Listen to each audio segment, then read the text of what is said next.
to all of my favorite history nerds. This is Birdy, and I'm chiming in to let you know that this is part 2 of our very dramatic first episode of the Other Boleyn Girl. We appreciate your grace in any awkward drop-off you may have felt in the splitting of this episode, but we hope you appreciate us making these episodes slightly more time-aware, and we hope to keep that in mind in the future. Do remember, in the future we'll be working on outtake episodes where we can incorporate some of that extra history information that did not make it into our time frame for your historical learning needs. And so, I will drop you in here where we left off, just after discussing Anne Boleyn's role in the Reformation.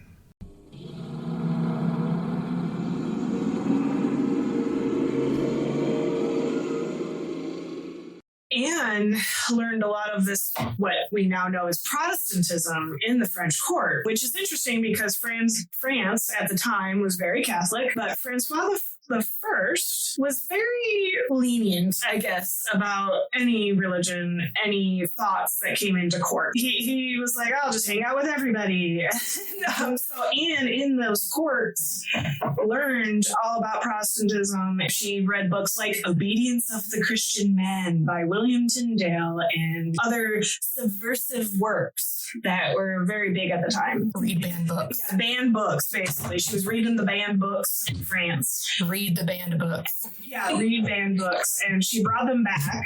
And she was actually very religious.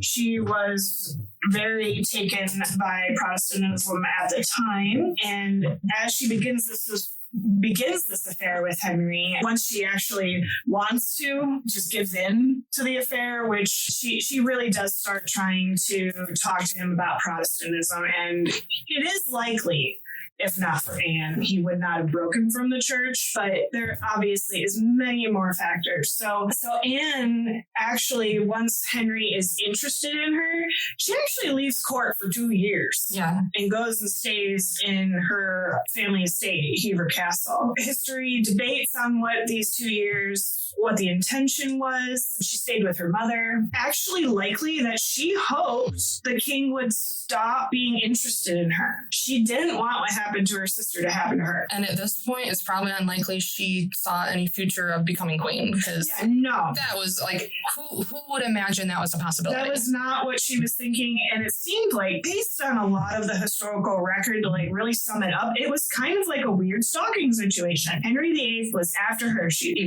was a huge figure, a charismatic woman figure at court. He became interested in her and he went after her. He stopped sleeping with her sister and he really did become obsessed and kind of stalker. So she literally left court for 2 years. She'd probably have enough to get a PPO today. Yeah, like the way history makes her out to be this ambitious, conniving woman that she was ambitious.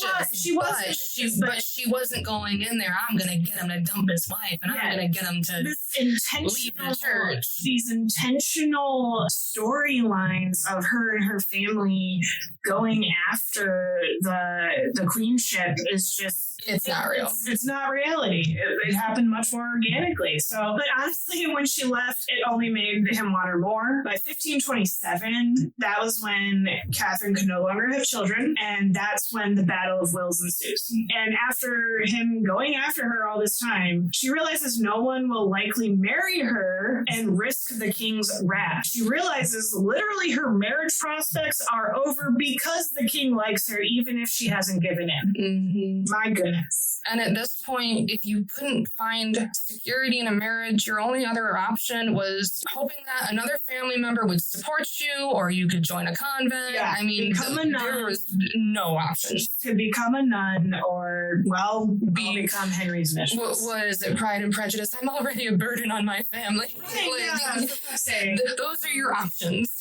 Yeah, so and this all was when Henry started, that became known as the King's Great Matter, and the Boleyns are growing more powerful. They kind of realize the virtue of the daughter no longer outweighs the ambitions of the family. So there was some of that. They realized, he's already stalking her, so they kind of just went in. They went in on it. I really like the book that Alison Weir, her historical fiction that she writes about Anne. Anne, she makes it so that Anne is not interested. She doesn't want anything to do with it. She never even falls in love with the king. Yeah, she gets to a point of what else is she going to do? And not only what are my options, but if I do this, I can make progress. I can help people. I can make changes. And I can help with this religious reform, which she truly believed in. And we do know historically, Anne did a lot for education and for unwed mothers. Like, she took the opportunity, she took the platform that was literally thrust upon her and made use of it. And that actually was what got her in trouble, because she was someone who, as a woman, she utilized her platform, as we say these days. And just a quick note, because I know I won't have time for it, the Reformation itself, like a lot of times people talk about the Reformation that Henry VIII started. He's like, I'm breaking with Rome, now everybody's going to follow me. And no, discontent with Rome, discontent with the Catholic Church and the papacy, as they say, the Pope, was already brewing like Middle Ages. Mid-1300s, and it was pushed forward by the Black Death. Again, context, world context. With the Black Death, they just, they fixated on like, well, indulgences and everyone will be saved, and just everyone started becoming really disaffected and disillusioned by what the church was giving them, which was nothing during that time. And they kept getting richer, and the poor was literally dying from a plague. By the mid-1400s, the movable type, Gutenberg, the printing press, came about, followed by the first printed book, which was the Vulgate Bible. The Gothic sun set behind the gigantic printing press of Mainz, which was a quote from Victor Hugo. The rapidity from that point of people learning to read quickly rolled into all these new theories and new ideas. And why do we have to listen to the Catholic Church? Well, and it's a lot of the same kind of thing that we're seeing, especially today. It's now becoming more common. They don't want you educated. Nope. They don't want you having your own opinions. Yep. Because education leads to power, leads to freedom. And they wanted their people dumb. They didn't want them reading the Bible in English. They didn't want them interpreting it for themselves. As the great Michelle Obama has said, never underestimate the power of a girl with a book. God, I love that woman. And that actually is very relevant right now, because like, as I go back, let me go back to Anne Boleyn at this time, not just with her charms, but also with her intelligence. She was pivotal in bringing this Protestant influence to Henry. She was also influential at court, and evidence shows that she was far more interested in influencing his interest in Protestantism than being his mistress. Like, while he's like, oh, honey, come here, she's like, oh, have you read this passage? Like, I could see it. I can see it. One of the most important things, and it's brought up in the movies, it's brought up in every telling of this story, and it's true, is that she was telling him, and other people too, the king was losing power to the church. The church was controlling your kingdom that you are ruling. So she actually shows him a specific passage that kings are nothing more than tools for the Pope.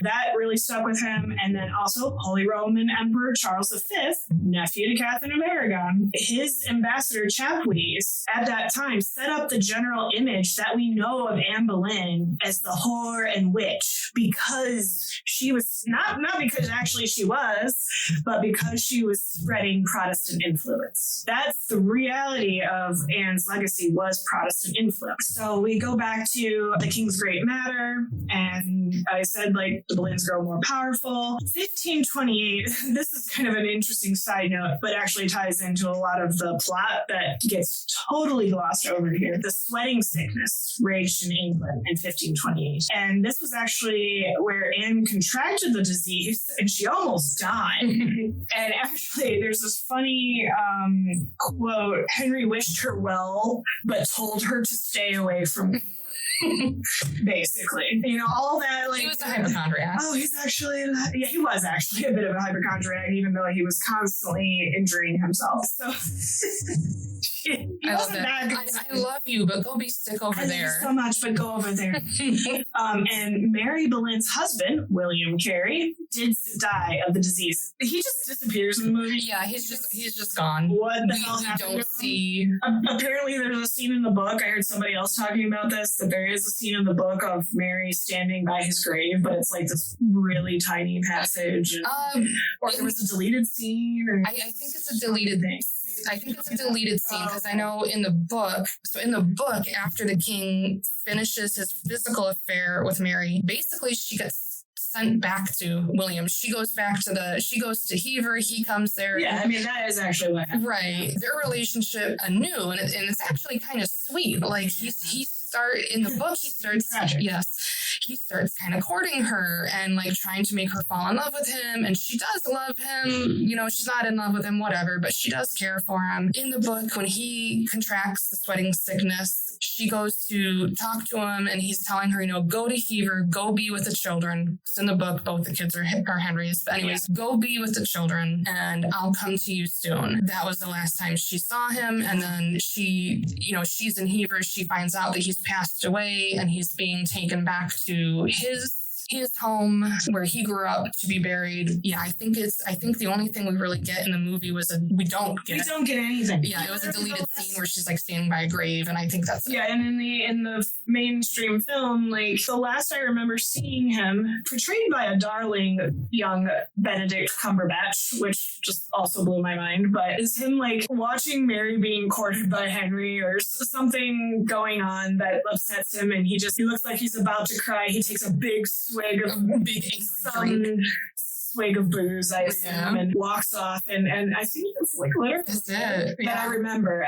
Maybe we see him a little bit, but that was it. The only kind of indication we get that he's dead, and again, they don't say it. It's just kind of she like just gets remarried. Yeah, like, we see Stafford, who's been gone for a long time, come up and say, "I'm quitting. I'm leaving your father's service, and I'm moving away, and I have some money set aside, and I can take care of you." Yeah, also adorably portrayed by Eddie Redmayne. Yeah, I was like, he's so cute. He's so cute. Yeah, anyway. And again, like this would not have happened. She did not meet him until long after her husband had passed, and it was through her uncle's employ. I mean, a whole bunch of stuff, but whatever. It was very complicated, but she did get remarried.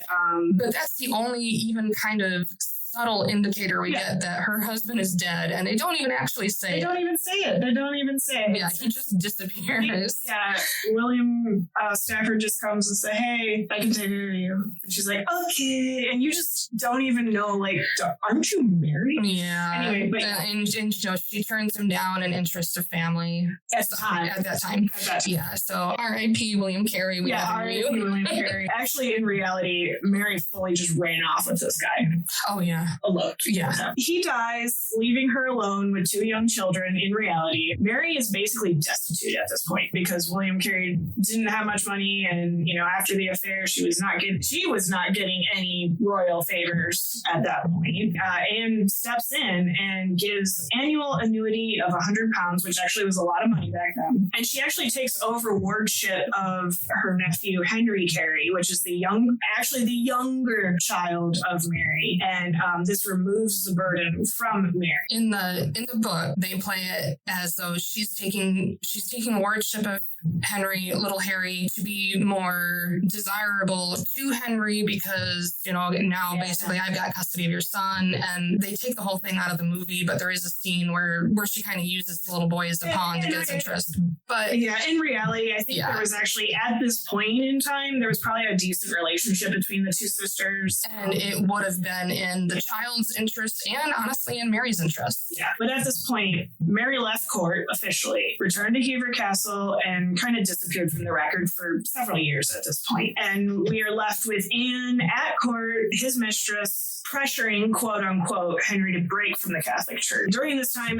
there's a lot of political shit going on of him trying to get the Pope to give a dispensation and end the marriage and blah, blah, blah. This is all in reality. But the Holy Roman Emperor, again, we're coming back around to the fact that the Holy Roman Emperor, who, for people who might not understand, the Holy Roman Emperor was someone that was crowned by the Pope to be influential ruler in this time. It's very nebulous. It's very complicated, actually, but two were joined at the hip, basically, the Holy Roman Emperor and the Pope. Both of them were siding with Catherine, of course, stalled out this great matter of the divorce. But Henry is determined, because that is Henry. It doesn't help that his previous affair with Mary basically makes his argument about incest a hypocrisy. So we know that Henry was trying to claim claim, well, this was my brother's wife, therefore it's incest because she is my sister. We can't do this. But since he'd been sleeping with Mary, who's the sister of his current mistress, like, even if it only happened the one, even if it was only a one night stand, it makes it a hypocrisy. It's also hard to say that the Queen didn't fulfill her duties, Queen Catherine, because she did have 6 children. Mm-hmm. It's just only one survived to adulthood. And of the lost children, there were 2 sons. He kept saying, I have no sons. He did have sons. They just didn't survive. Finally, Cardinal Wolsey, he's back. He comes back on scene. He's blamed first for not pursuing the matter as vigorously as Henry thought he should. Secondly, he pissed off Anne because he started negotiations with Europe that if Anne should finally be cast aside as a mistress, which was historically, that's what Henry did. He was looking for another bride. Anne was furious, tells Henry to sort that out. Wolsey had fully underestimated the interest that Henry had in Anne, and he was banished from court. And when he was actually charged with treason, but he was lucky. He didn't actually get executed, but on his way back to court for the trial, he died. We're left with Henry declaring himself the supreme head of England. Yeah, we see Henry is starting to give in to all of Anne's demands. And just as she has him where she wants him, he gets a letter from the wife of Henry Percy, who earlier in the movie Anne had married in secrecy. The wife is telling him that they not only married in secrecy, but they consummated it, which means their marriage is legitimate and her marriage, the wife's marriage to Percy, is not. And that would mean that Henry and Anne could not marry. Thomas confronts Anne, telling her, he's received this letter. He will not speak with us. He's refusing to see you. The only person he'll speak to is Mary. So she demands, bring her here. We see Mary talking to the king, and he's telling her, usually I have good instincts, but with your sister, I have a blindness, and I need to hear it from somebody that I can trust, and I believe I can trust you. It's not seen, but later Mary is telling Anne that basically she lied for her, she covered for her, and she did it as a peace offering. So, they could be back on equal footing again. They could start their relationship over and forget everything that's gone before. And that seems to go well. Anne's excited, Anne's happy, but she asks Mary to stay because Queen Catherine is about to go on trial to determine the legitimacy of her marriage to Henry. And again, that is in relation to her previous marriage to Arthur. We do see them at court at the trial as Catherine is heading in, and she confronts the sisters and asks them, why would you do this to me? I really like in the book, that was always something that broke Mary's heart, was that she absolutely loved Queen Catherine. She was a good mistress. She was a good person. She respected her. But in this, she just doesn't have any opinion of her that we see. They do a huge disservice to Catherine. They cut down her speech that she made to Henry. She basically got into the trial and refused to acknowledge it as a legitimate trial because she believed she could only be tried by the papacy. She gives this speech telling Henry, I've been a good wife. I have done everything I'm supposed to. I have given you children. It's, God took them away and it's not my fault. But they really cut it down to like the bare bones. She leaves. She's not going to acknowledge this court. She's only going to let the Catholic Church pass judgment. So after Queen Catherine has walked out of the trial, she addresses Henry one-on-one and basically calls him out. She tells him, you're only interested because she keeps refusing you. And you're tearing your country apart. You're such a wise man. Where has my wise husband gone? And she leaves. This is the last we see of Catherine in the movie. But after this, Henry is angry, and we see him go into Anne's room. And this is, so trigger warning, this is the part of the movie where we will see a sexual assault. He walks in and he demands, I have done everything you've asked, and now you're going going to give yourself to me? And she keeps telling him no. And he's, telling her, I divorced my wife. And she's, well, you should be thankful for that. I've broken with the church. You should be thankful for that. I've torn this country apart. And he tells her that he's going to, basically says, you're going to show me that it was worth it. And he assaults her. And as we said earlier, there were absolutely, power dynamics at play. There is a good possibility that he manipulated many of the relationships he had. But as far as we know from contemporary history, he never violently forced himself on anybody. As far as we know. That could be wrong. Yeah.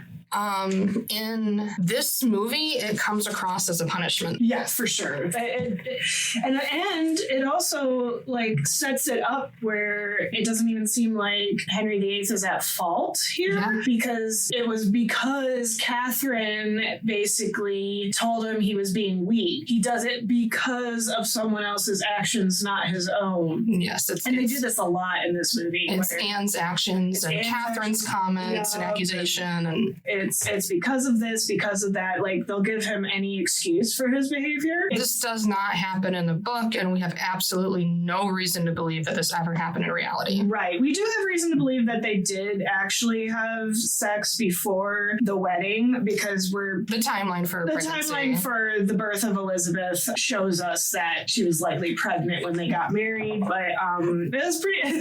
She got him to wait pretty damn close, but there's no sign that it was because of sexual assault. And something I'd like to point out, so the screenwriter, the gentleman who adapted the book into the movie, Peter Morgan, he was also the screenwriter for a 2-part miniseries in 2003 that was called Henry VIII, and that covered, I'm not sure if it covered all of his relationships, but it at least covered he and Anne, I assume Anna of Cleves, and Catherine Howard, Jane Seymour. In his screenplay for that, in that miniseries, Henry assaults Anne as well. And I have not seen it. I've only read a couple reviews on it, but from what I can tell, it's kind of played off the same. It's played off as Anne pushes him to this point. She's just nagging and pushes him to a point, and his distress afterwards is more relevant than the fact that she has been assaulted. So obviously I can't say anything about this person that I've never met and know absolutely nothing about,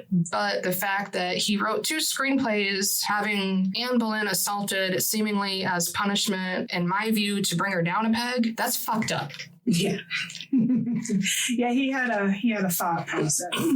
Yeah. His explanation for why he included at least the scene in Henry VIII, if not the Other Boleyn Girl, but at least the first one, his response was that it was a way to entice more people to be interested in history. As we will, I'm sure, unfortunately see in other movies, if we get to do this, a lot of screenwriters add that shit. They really do, for the drama. They do this a lot to play up drama, to play up the situations when they don't even really need to, when reality's just as interesting. And we're talking about real people. I don't care if it was 500 years ago. Why do you need to make someone an assault victim or do them disjustice and also make it as their punishment when their reality was just as fascinating and you didn't need that? I mean, this is the fictionalization of real people. And we see this come back even with more modern stories like The Help or Hidden Figures or, especially about minority groups. Okay, great. You're telling this story, but you're doing the real people a disservice by changing things that really don't need to be changed. I mean, I understand sometimes they change things for drama or exaggerate things, but this scene was so unnecessary. Yeah, and the whole thing, and I can't speak to what their justification for it was, but it really just seems like it was thrown in there as, this is what she gets. This is what she gets for being ambitious and trying to rise so high. by and, the things that she's done and wanted. And I just hate it in ways that I can't even describe. It's such a rape culture moment. Yeah, for sure. To get to the history here, obviously, we don't think this part actually happened. By this point, it's 1534. Henry has declared himself head of the Church of England, and he's been excommunicated by the Catholic Church. He does not care.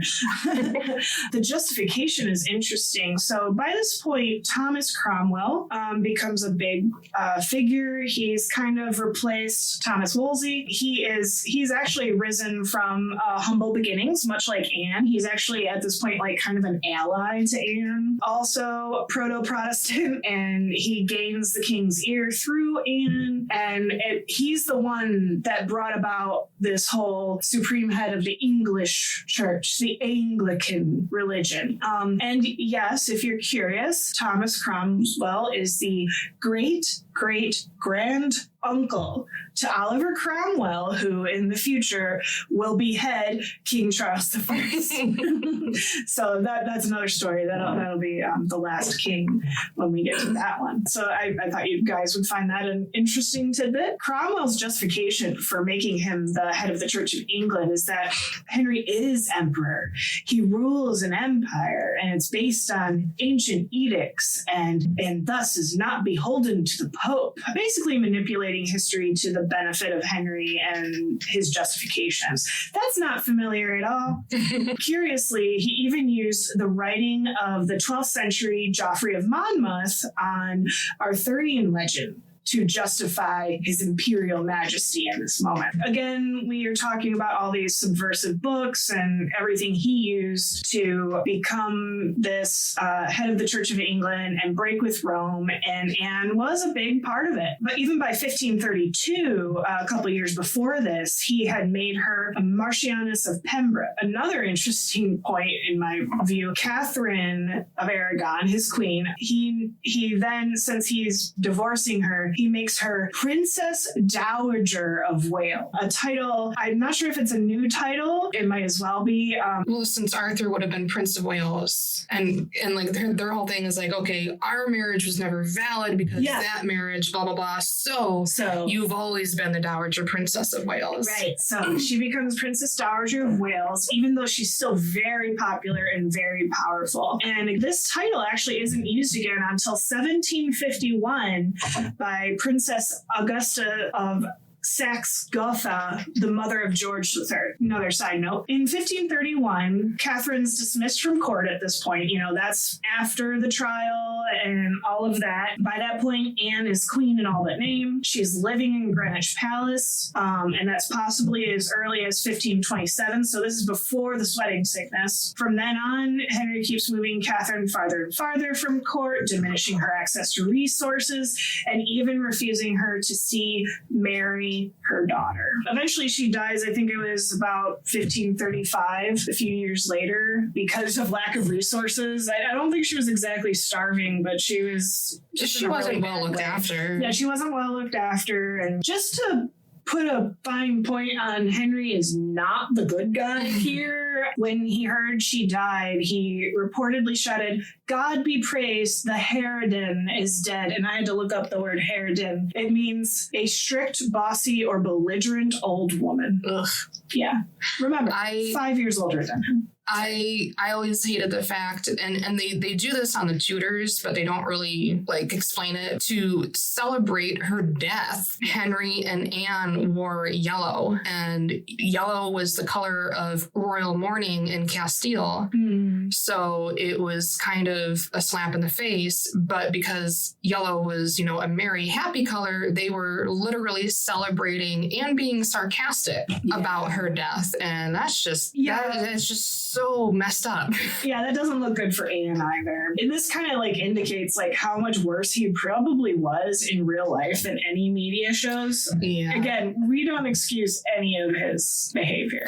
I do think it's interesting. Again, this is another thing that I learned from reading Anne Ware, whether it's her biographies or her historical fiction. Shortly after they were informed that Catherine died, somebody came upon Anne in her prayer closet, and she was sobbing. crying. Nobody knows what she was crying about. In her historical fiction, she does give she does assign something a reason, but nobody knows why she was crying, but she was found Interesting. after her death, after Catherine's death. Well, in 1533, Anne and Henry finally married. I think it's about 7 years. It was probably January of that year, in secret at Whitehall. He's technically still married to Catherine at this point, but whatever. By this time, Henry had been pursuing Anne for 7 years, and she was also likely pregnant at this time. He's broken with the Catholic Church and pissed off half the country, all for Anne, all for his son. This becomes the greatest triumph for the Boleyns, who become extremely powerful. The dissolution of the churches begins, and Cromwell forces through the annulment of the king's marriage to Catherine. Extremely lavish coronation was thrown for Anne. However, the public despised her. They all had really loved Catherine, so this never helped her going forward. She also had Mary Boleyn returns to court at this time. She's been out of the picture for a few years in the historical record. She comes back as a lady in waiting, and she also Mary quickly realizes how much this marriage is despised, and she bore a lot of the brunt of Anne's unpopularity. And now we have her pregnant and about to give birth. Rewind just a little bit, because I want to point out this scene. So this is after the assault, and we see Mary preparing Anne for bed, just as she had done for her on her wedding night and her first night with the king. So we see Mary now preparing Anne, and Anne asks her, "How was he with you?"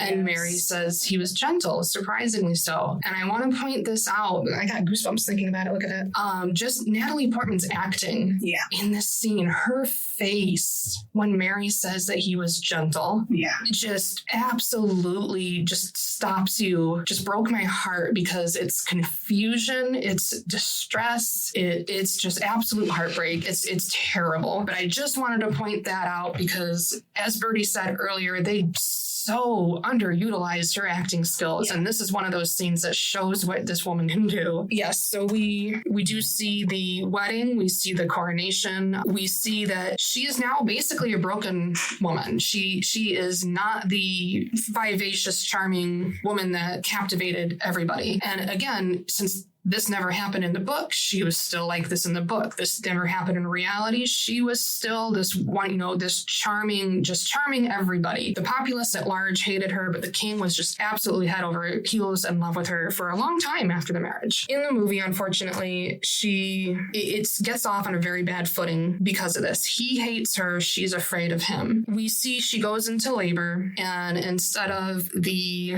son and heir that he felt he was owed, and she promised him, they have Elizabeth, who will go on to be Elizabeth I. Did you want to talk about? Yeah, so September 1533, Elizabeth's born, and it's a catastrophe. So to Henry, this was a mockery of everything he had done up to that point. The only reason she would have been accepted at this point fully by the court and by the people is if she had a boy. Thus, it was the beginning of the end for her. Their long courtship set impossible expectations on both sides. He blamed her for not having a son. She also was not cut out for the role of queen. Henry expected a compliant, dutiful wife, and Anne was not that. Queens were meant to be in the background, meant to turn blind eyes and just follow what the standards the king sets. But you basically just made your husband look good. You made the kingdom look good. Yeah, which Catherine did do. Just she didn't have a son, so. And I mean, honestly, if Anne had been given due credit, she would have. All of the charity work and all of the things that she tried to do, that she did not get credit for, it's because the country already hated her. She wasn't prepared to turn a blind eye to his indiscretions as well, and she admonished him in front of courtiers. So he was already having affairs, and we're not just talking about Jane Seymour, we're talking other women as well. We don't know their names, but we know. He probably had an affair affair with Madge Shelton. Okay. I think there was another one. I'm not sure. I don't know the names, but multiple. we also know that she would get into arguments with her ladies. Yeah. And, you know, there were reports of, you know, her screaming at some of her ladies in waiting. She was jealous. She had a temper, but honestly, I feel she's justified. She did all of this. She gave up so much because he wanted her, and now she has to deal with this shit. You know, like, I get it. I get it. Yeah. So she was also really religious. Again, we come back to it. Her whole thing was like, I will make this man Protestant if he wants me so bad. So, and since she wouldn't be his mistress, she didn't stand for other mistresses. That was her morals. But despite the quarrels, she was pregnant again. She did lose this baby at nearly full term, and Henry was just enraged again, basically. And this was mentally destructive for both of them. I believe there was another, which we'll get to, was kind of pointed out in the movie. There was another miscarriage as well.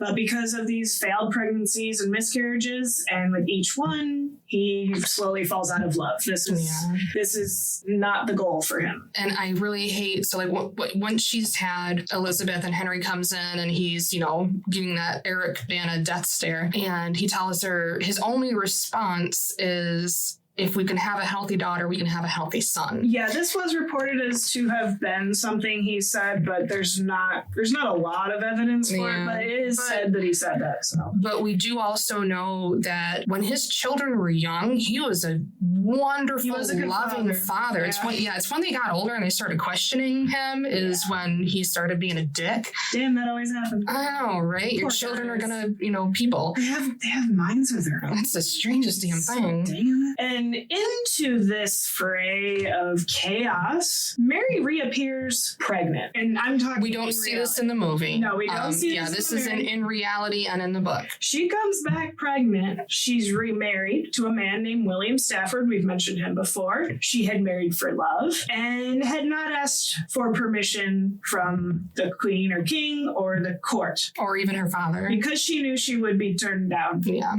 I do like their slow burn romance in the book, though. It starts off really... It was really cute. Yeah, even in the movie it's cute.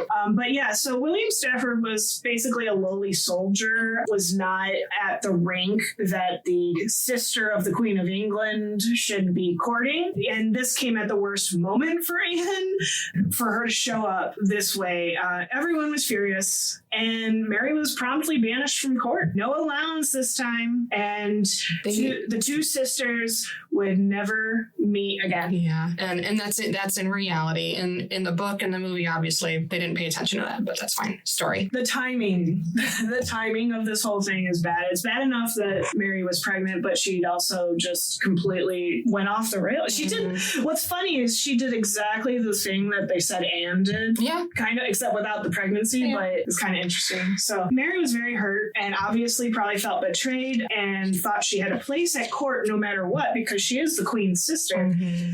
And she actually wrote to Thomas Cromwell and asked for pity money, basically, since he was the most powerful man next to the king, and he denies her. So everyone denies her at this point. I do love the fact, though, that when she wrote this letter, like, she asked for assistance, she asked for help, but she made it clear that she was happy with her choice.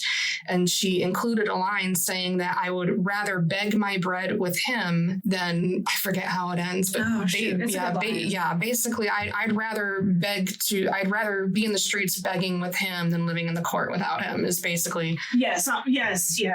Speaking of William Stafford, yes. Anne's pregnant again, but we see, yes, Anne has been telling Mary, everything's falling apart. I can't arouse him. He hates me. You know, what am I going to do? Because everything rests on her having a son. But she does, as Birdy just said, she does get pregnant again. So they make her so unhinged. Oh my God, moment, though. about like these scenes with her like kind of talking to Mary and being very upset, like the unhingedness and the language she uses and the desperateness. Like, I'm surprised the producers didn't throw in the whole witch thing too, because the way she talks and the way she deals with, especially after she loses the child, is almost super cold and super unfeeling in a way. And like, they might as well just thrown in the witchcraft because.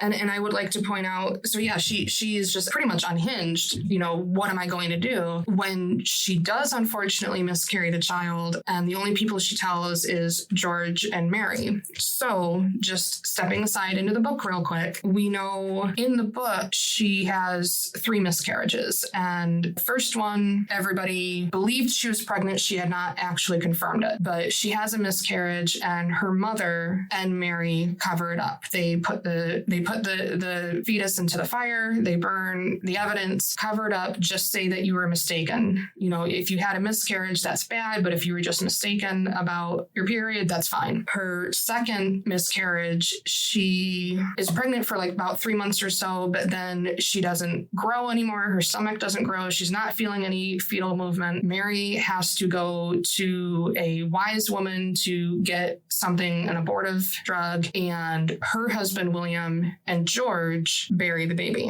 And then the third one is the one that, you know, is her undoing, and she carries this baby almost to term, loses the child when the baby is born. It's like this grotesque, deformed figure because it's implied in the book that this is actually George's child. Oh, jeez. Yeah. Oh, yeah. So in the book, they don't come right out and say it, but you know they're getting it on.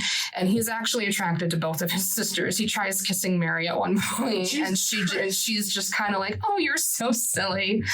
And then like at one point she sees him like full on make out kiss Anne, and when they stop, she has a line of, "We just all pretended it was nothing more than a brotherly kiss," which fucked up. She went there. Like the movie didn't even. No, but So in the movie, the movie almost goes there. Yeah. So in the movie, when she has this miscarriage, she's afraid to tell the king for obvious reasons, but what is she going to do? So she's talking to Mary and George, and, you know, she tells him she has to get pregnant again. If she gets pregnant again, they can carry on. You know, he'll just think the timeline was wrong, whatever. The only person she can trust to help her and keep her secret, the only man she can trust, is George. Mary obviously gets upset. She leaves. George at first is going along with it because he wants to save her. He wants to help her in any way he can. We see Mary leaving court. We see Anne and George climbing into bed, and before anything can happen, George changes his mind. He can't go through with it. And this is the nicest we see Anne in the entire movie. Yes. She's tender, compassionate, empathetic. Yep. She's holding him, telling him it's going to be all right. She's going to tell the king the truth. She's not this nice in the rest of the No. But unfortunately, his wife, Jane Parker, has seen them climb into bed together. Where the hell she was hiding? Yeah, I don't know. Where was she? Why is she there? I don't know. Why was she there? Makes it look like she's seeing them through a window, but she's standing in a hallway. Yeah, and she's by a bedpost. Like, it's not really. Yeah, it's not clear where the hell this bitch was hiding, but whatever. So yeah, obviously the incest thing, total fabrication. There's no real evidence that Jane and George speak. Real quick here, Jane Parker, George Boleyn. There's no evidence they hated each other or that their marriage was awful. They're always depicted in the media this way. It's likely their marriage was political. They did not produce children, but there wasn't any sign of this like viciousness or hate. It just were married, kind of like they just existed. There's even, and I don't know enough about this. And George was a womanizer. Oh yeah, absolutely. They all were. He admitted he was either in court or on the scaffold. He admitted that he was a rapist too. Yeah, he admitted he was a shitty person, but he there was no of this like, oh, Jane Parker. Oh. Yeah, and there is and again, I can't really speak on this because I don't know enough about it, but the accepted fact has always been that she gave gave the evidence against them, and she's the one that brought them down.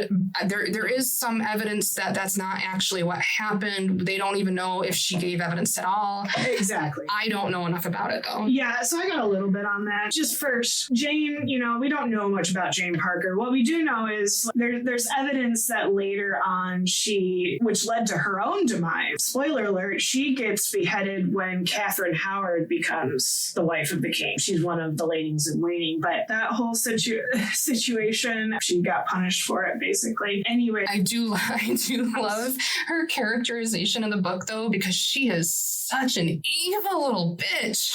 And she just wants to gossip, and she wants to talk about sex, and she's just like spying on people and stealing. Like the George says that like she'll steal money out of his pocket, and just she's a vicious little thing. Rick just said it much better. Is like there is evidence that she was a bit of a spire and conniver. There is a bit of evidence for that. So they're both like there's too many unknowns. There's just way too many unknowns to know much about anything on this aspect. So that's enough said there. By this point, Thomas Cromwell's not an ally to Anne anymore. He doesn't even play a factor much in the movie, but he is an important character in this whole story. So after the break with Rome, during the land and treasure grab, it became a source of tension in the court. Anne and Cromwell started disagreeing on how to spend the money. She felt the money should be used for charity, good works, and education. Oh no, Cromwell felt the money should go straight into the royal treasury. She's a socialist. She a damn socialist.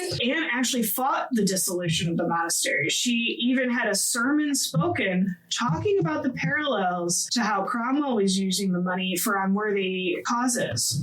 Obviously, this pissed him off, and he kind of quickly became her enemy, thus helped engineer her downfall. I was wrong earlier. Within weeks of celebrating the death of Catherine of Aragon, she suffered her last miscarriage, which we talked about, and this was the end. Within months of that, she was arrested for treason, and by the 2nd of May, 1536, she was taken to the Tower. So after nearly a decade of pursuing Anne, only 3 years after becoming queen, she was tried and will be eventually executed. And by this time, Henry had already spotted Jane Seymour, who was the exact opposite of Anne, and he became obsessed again and wanted to marry her and have a son. So Henry's got a full new pattern here. They really play up their differences in the book, how they're just absolutely polar opposites. They are kind of. Yeah. And there's this one scene that I really like where like the whole court is out ice skating and Henry's sitting, his leg injury is acting up so he can't skate. He's watching Anne, and Anne's dressed in this absolutely beautiful outfit and she's skating gracefully and just so gorgeous. And then sweet little Jane Seymour and her cutesy little coat and furs and her brother and father are helping her. She's so sweet. She's such a cute little thing. She can't skate. They have to help her. And then there's this part where they take her arms and they push her towards the king. And yeah, Phillipa puts a lot of imagery in there. She's not too subtle about. I'm not too,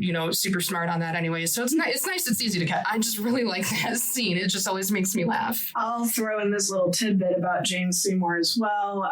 This was from a video done by Jay Draper. She's kind of a historical tour guide in London. In that movie, she talks about this is what the historical record has for Jane Seymour. There's actually not a lot. She never really expressed her own opinions. There's nothing written by her to know anything about what she thought, what she wanted to do. And her motto is Queen, because the queens had mottos apparently, bound to obey and serve. So the only known moment that we know of any defiance by Jane Seymour was during the Pilgrimage of Grace, which is a revolt by the peasants against the destruction of the monasteries. Keeps coming back, which the monasteries actually had a system to help the poor and the farms and the fields and everything else that was destroyed, and obviously nothing replaced it. Cutbacks, can I tell you? Tax cut. So she asked Henry to restore the monasteries for that purpose, and Henry told her to never talk to him like that again, and she didn't. She also died, but Yeah. It's just a little tidbit on Jane Seymour versus Anne Boleyn. Moving on there, though. Thomas Cromwell was likely the one who dreamed up the whole conspiracy against Anne and everything that came to a head about the trial. Once Henry was like, yeah, I'm done with her, get rid of her, Thomas Cromwell kind of took over and was like, sure. But this time, though, a simple annulment would not do. It had to be permanent. He managed to secure the confessions from her ladies, saying she'd had affairs with men of the Privy Chamber. So this led to 5 men, including her brother George, being arrested. And guess what? They were all enemies of Thomas Cromwell. Mm-hmm. The incest charge came because it needed to look like something was explicitly wrong with Anne. So this is why they did the incest thing. It was nothing to do with Henry. No. It was no fault on his end. Yeah, it couldn't look like anything he did was his fault, just like this movie. If it was just her sleeping with one man, it would look like the king just couldn't please Anne. But incest, clearly that's something on her. Well, and the same with Mark Smeaton, the musician. She would stoop that low? Right, that too. And so actually after Cromwell spoke with Henry and came up with this whole thing, Henry even seemed genuinely convinced that Anne was sleeping around, even though he pretty much explicitly knew this wasn't the case. And this is something that, and I don't know exactly the setting, but this is something that Cromwell actually admits to later on. He mentions that, I came up with this idea while I was blah, blah, blah. Yeah, so this whole conspiracy, though, is preposterous, and people at the time would have known it as well. We might not think of it, all these scenes of people, just 1 or 2 people being alone in a bedroom, that was not the norm at the time. And anyone in that time would know court life in the 1500s had zero privacy. Mm-hmm. It's preposterous. Anne Boleyn was constantly surrounded by people. And in fact, she never slept alone in her room. There would always be servants on the floor or ladies sleeping in a little bed around the corner. The fact that they even came up with that she was able to sleep with all these people, let alone have an incestuous affair with her brother, it's just unfounded and was quite nearly impossible.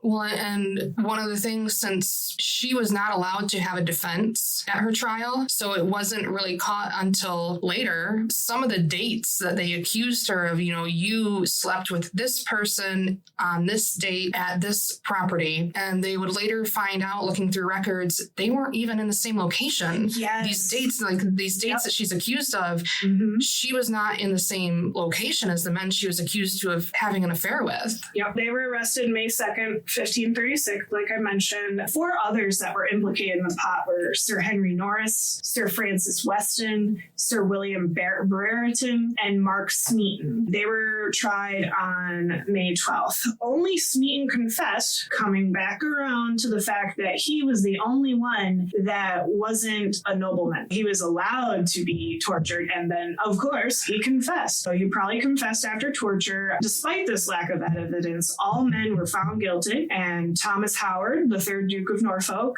Anne and George's maternal uncle, presided over the court that tried and sentenced the Boleyn siblings to death following these other trials. Even Henry started saying she had more than 100 lovers before they married, and it's why bring this up now? And if you right. Anyway, and because of the previous, they tried the men beforehand. Since they had been found guilty, she was basically prejudged. And she stood trial before George did. George stood trial only after Anne. As Anne had been found guilty before George, he too was prejudged because, so they've set this whole thing up so that they could even convict and charge these people in a certain way that would make it legit, basically. None of the evidence relating to the trials makes any mention of George's wife as providing evidence, save for the fact that she told in a letter that Anne had told her Henry was not able to satisfy a woman, and he had neither the capacity nor the virility. Woo! That took her out just alone. None of the accusations made sense. Like Breck said earlier, no one was where they were supposed to be. Nothing happened in the way that they were saying it did. And they tried to use the worst language that they could. Like, there's one quote here that on the incest charge that she forced her brother to put his tongue in her mouth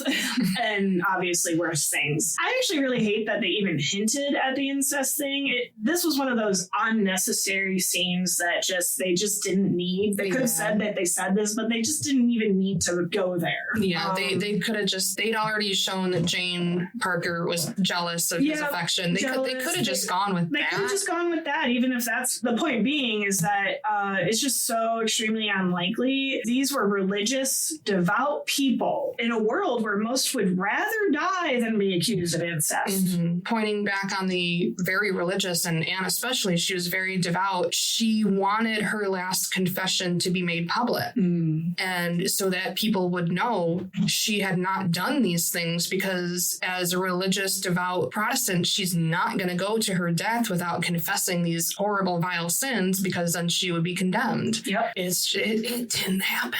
No. Back to Thomas Howard. Here he is again. Like I mentioned earlier, he as her uncle, also as I think he was some kind of head of the Privy Council or something. He presided over her trial and ultimately sentenced her to death. He's a whole other story. As a small tidbit, a little bit of a side, he ultimately gets arrested, but manages to escape execution under Henry's son, Edward VI.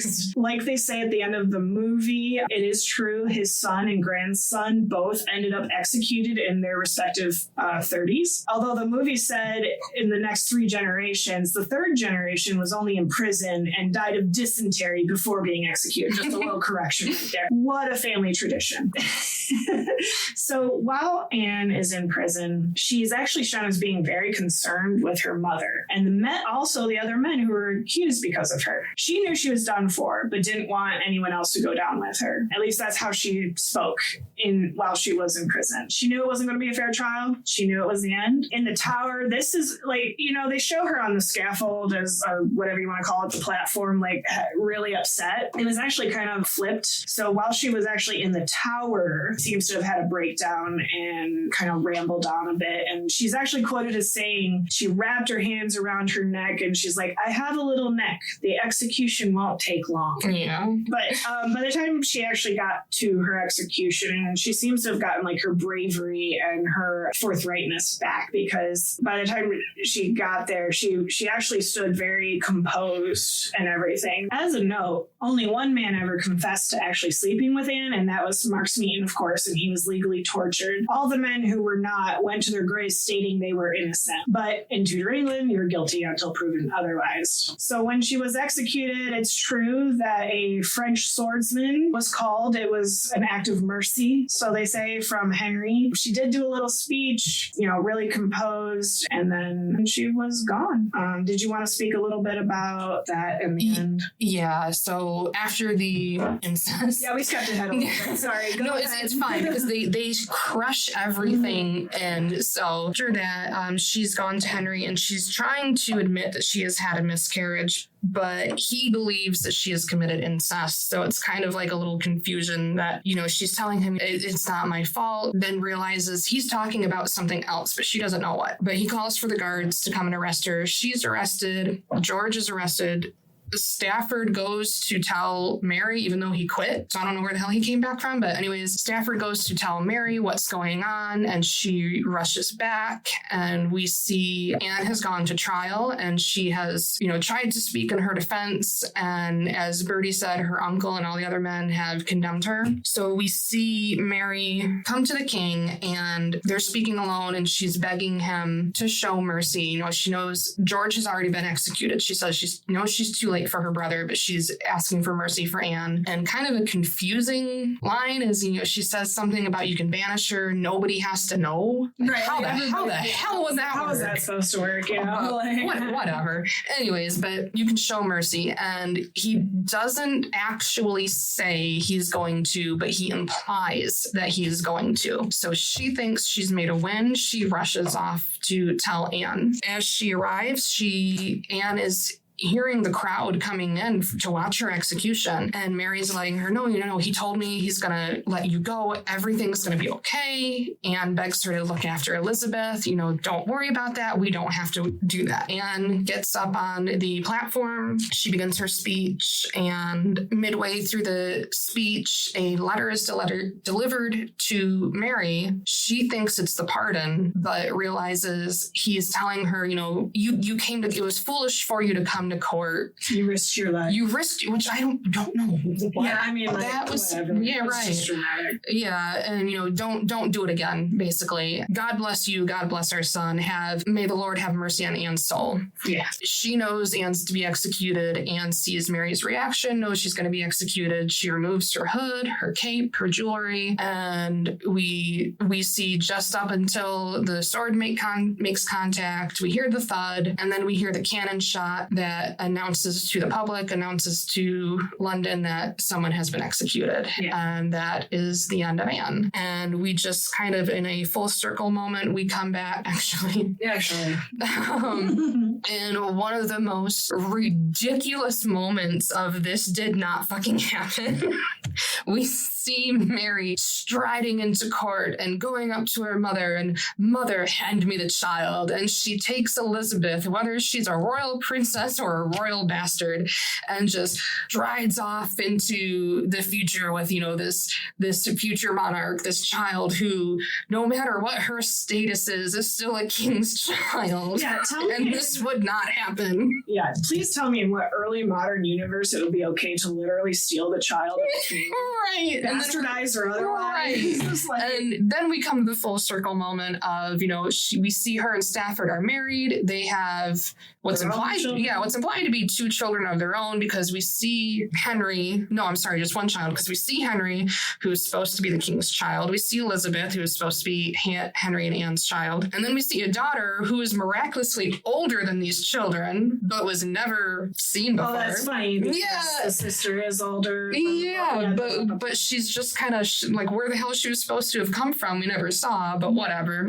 Anyways. Par for the course for this movie. Yeah, So- that's just one of those stupid little things. But anyways, yes, so we see that, they're happily married, and we see little red ringlet Elizabeth running through the field as though her aunt's going to raise her, which would never happen. So bizarre. And If you know anything about history. yeah, and with the little over, yes, telling us, what happens to, Thomas Boleyn and Norfolk and Elizabeth. Disgrace. Yeah. So Thomas dies 2 years after the executions. Yeah. I talk about the 3 generations, which I mentioned a bit ago, and that Mary remarried to William Stafford and spent the remainder of her life living in the country. Which unfortunately was a very short life after. It's Relatively speaking. Oh gosh. So okay, that's the movie, and I'll finish off here with a bit more of the reality. Mary was 99.9% unlikely at Anne's execution to start with. She was really likely not there because she wasn't allowed to be. No. So a few days before the actual execution, Henry and Anne's marriage was annulled by the Archbishop of Canterbury, which did clear the path for Jane Seymour, ironically using the fact that he had slept with Mary that declared the marriage null and void. Mm-hmm. Like, he's just using that tidbit however the fuck he wants, isn't he? Anyway, buried in the Chapel of London, and 11 days later, he married Jane Seymour. 11 days. And his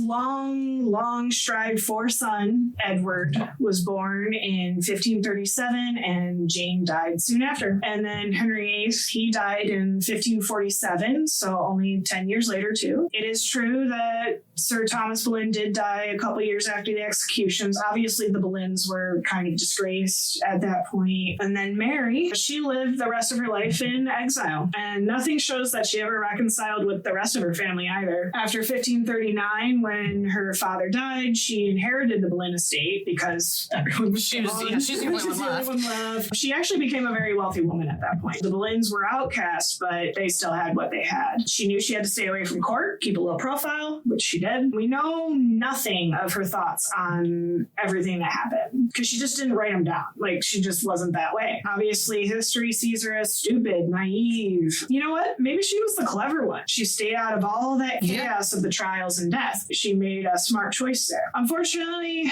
she didn't live long either. She died on the 19th of July, 1543. Her resting place is unknown, but she did die in a loving marriage of natural causes in a fine home. And her children went on to have wonderful careers as courtiers. Both Mary and Anne's children shaped British history. And in fact, a descendant of Mary Boleyn sits on the throne of England today.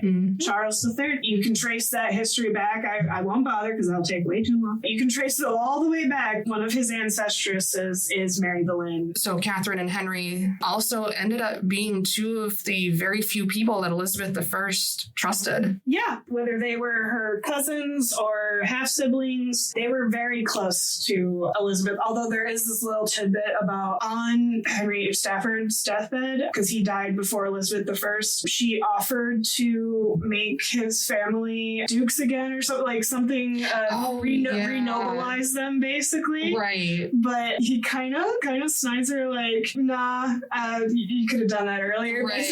Right. Like if I wasn't good enough for it alive, I'm not good enough for it dead. Like that. I forgot about that. Yeah. He kind of throws that in her face. He throws that along. I watched a lot of videos on this too, and one of my favorite lines is like, their legacy should always be far more than royal sluts. Yeah, I love that. Yeah, they did the best with what they had, and they were punished for being too good at it.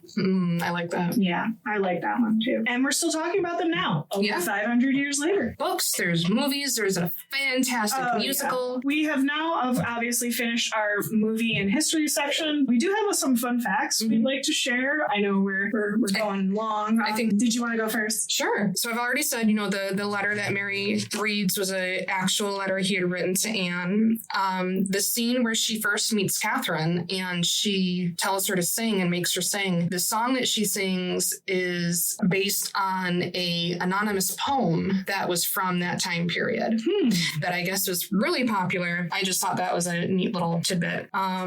For the costumes, and I don't know a whole lot about historical costumes. Yeah, that would be a whole episode on its own. Yeah, we know they are very beautiful to look at. The costume designer, she made sure their costumes were to complement their personalities. So Anne's costumes, she wore very bold, simple patterns. She has image in mind. She knows exactly what she wants. Whereas Mary's are softer because she's the kinder of the two. She has these lovely floral designs because, she just wants simple things. She wants a life in the country, kind of. And then later on, their dresses get darker, and that's supposed to symbolize their maturity as they're, coming to their own in the court. And we finally see Mary in a yellow dress in the end, symbolizing that, she is finally happy with Stafford. Oh, there is some scenes that never made it to the finished product that Andrew Garfield was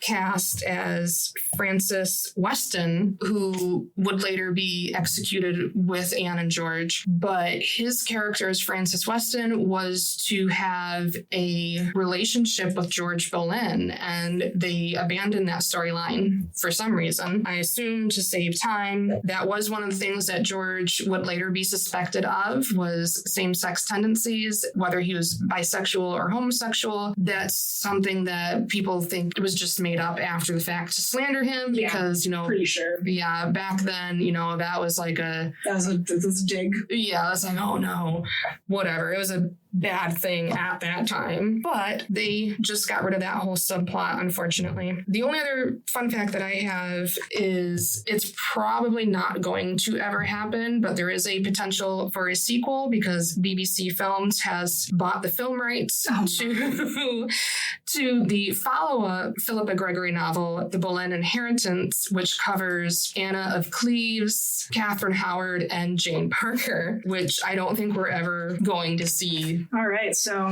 for my historical fun facts, did you know all of Henry's wives were related to him? Every single one. Even Anna? Yep. So I knew. Here's the break. I knew a little bit of. I didn't know. Yeah, so here, this is fun. I didn't know this either. I knew some of them were, but Yeah. Here we go. King Edward I of England is the common ancestor of all 6 wives. Pulling up this relation tree, Anne Boleyn and Catherine Howard, obviously of the Howard family, they trace all the way up through a Elizabeth Fitz-Allen, Countess of Arundel, who was the granddaughter of Elizabeth of Rhuddlan, who was the daughter of Edward I. So that's how they trace up. Anna Cleves, so like I said, through her father, he can be traced back through John III, Duke of Brabant, who was the son of Margaret of England, Duchess of Brabant, the daughter of Edward I. And then Jane Seymour, she, through her mother, Marjorie Wentworth, you trace that up through Elizabeth Mortimer, Edmund Mortimer, the 3rd Earl of March, and then you trace that up through Lionel of Antwerp, who was the son of Edward III, King of England, thus tracing up to Edward I. And then you got Catherine Parr. So I always thought she was way separate from all of them. Yeah. Like Catherine Parr, if you trace through her father and then his mother, you trace up through the Earl of Salisbury, Richard Neville, and then John Beaufort, and then who was the son of John of Gaunt, and then who was the son of Edward III. So, wow. Yeah, and then Catherine of Aragon, which we kind of knew this a little bit, but through Isabella I, Queen of Castile, you trace her up to Catherine of Lancaster, who is the daughter of John of Gaunt, and then Edward. Yeah. I knew Catherine of Aragon was, related somehow, which I just assumed, royalty. Because royalty. Yeah. I knew that Anne Boleyn and Catherine Howard were, but I assumed it was farther than that. I thought it was more distant than that. Wow. Like when you see it, seeing the layout, you guys can't see, but if you we'll look share it that up, in our notes. I had no idea. I couldn't believe every single one of them was related. Like I was like, what? Yeah, that's crazy. So, that's my big fun fact. Yeah, and then another side note of interconnectivity. So Henry Fitzroy, who we mentioned, who was the Duke of Richmond, Henry VIII's illegitimate son. Actually, his wife, he married, I didn't realize he was married before he died. Obviously, he didn't have any kids, to Mary Howard, who was also related to Catherine Howard. He married a Howard. Anne Boleyn was the niece of the third Duke of Norfolk, and his first wife, Elizabeth Tilney, and he was thus the first cousin of poet and soldier Henry Howard, whose daughter, Mary Howard, married Henry Fitzroy. Oh my God.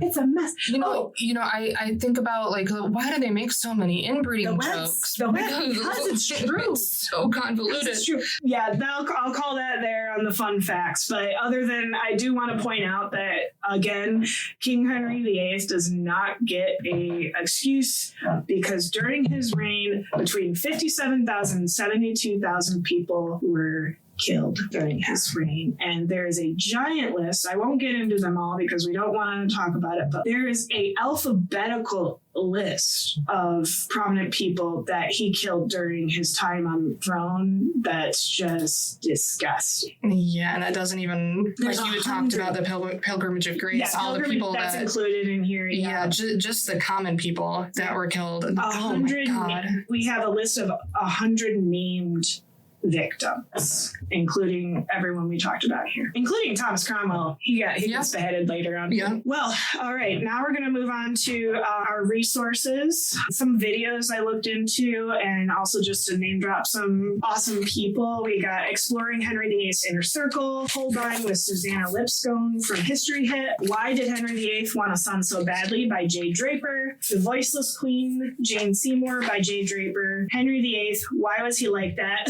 Jay Draper, Who's Buried in the Tower of London, Princes in the Tower and Victims of Henry VIII, History Tea Time with Lindsay Halliday, and The Truth Behind Anne Boleyn's Notorious Reputation, The Two Sisters by Absolute History, and then there's a few more I'll put in the show notes. The movie, obviously, The Other Boleyn Girl, and The Tudors, because I watched it, so I referenced it a couple times. And then a few books that I read was The House of Dudley, A Distant Mirror, The White Ship, and The Four Princes references, which for some reason I did not list the actual author notes, but I will put them in the show notes. Please check those out. Those are wonderful books. Then I'll hand it over to Dear Brick here. I had it easy as far as sources because I really just needed to use the movie, the book, and IMDb.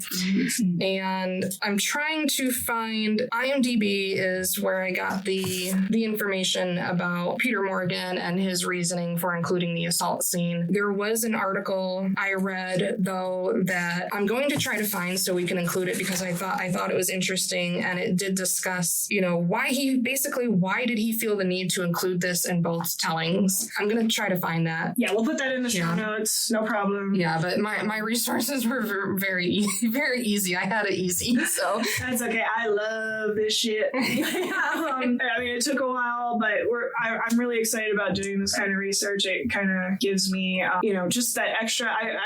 I'm one of those nerds that liked school. Yeah. At least I like the history part. Instead of that, I can just give myself assignments now. So, shall we announce our next movie that we're tackling? Yes. Okay. So the Other Boleyn Girl is my choice, and Birdy has chosen our second movie. I have not seen it. The Boleyn Girl I had seen like fucking 100 some odd times. I am very excited about this one. You want to tell what we're watching? We're gonna go ahead and cover The Favorite, which talks about the interesting relationship between Queen Anne of Great Britain and her favorites, quote unquote, Sarah Churchill and Abigail. I have seen this movie and I'm going to be happy to watch it again. And I've already started some of the historical deep dive. It's another big one. So that's going to be our next movie. We hope you join us again. I'm very excited to get this off the ground, and please like and subscribe. And that's it. And we hope you enjoyed this. We're hoping that this takes off and, becomes something, even if it's a small success. Yep. Thank you so much. Have a good one. Thank you.